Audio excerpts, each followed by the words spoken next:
ಎಲ್ರಿಗೂ ನಮಸ್ಕಾರ. ಗಣರಾಜ್ಯೋತ್ಸವದ ಶುಭಾಶಯಗಳು.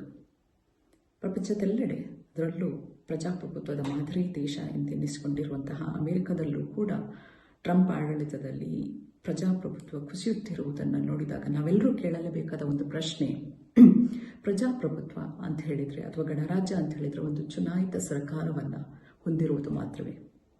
ನನ್ನ ಪ್ರಕಾರ ಅಲ್ಲ.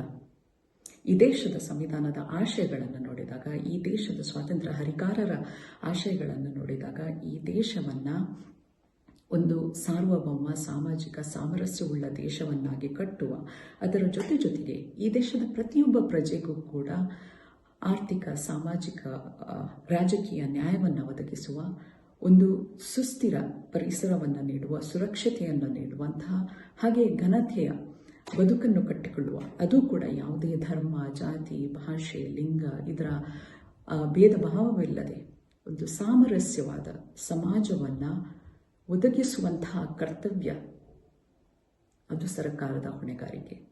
ಇವತ್ತು ನಾವು ಕೇಳಲೇಬೇಕಾದ ಪ್ರಶ್ನೆ, ಇಂತಹ ಒಂದು ಸಮಾಜವನ್ನು ಅಥವಾ ಇಂತಹ ಒಂದು ಘನತೆಯ ಬಾಳನ್ನು ಕಟ್ಟಿಕೊಳ್ಳಲು ಸಾಮಾನ್ಯನಿಗೆ ಈ ದೇಶದಲ್ಲಿ ಈ ಸರ್ಕಾರ ಅಂತಹ ಒಂದು ಪರಿಸ್ಥಿತಿಯನ್ನು ಒದಗಿಸಿಕೊಡ್ತಾ ಇದೆಯಾ ಇಲ್ವಾ ಎನ್ನುವುದು.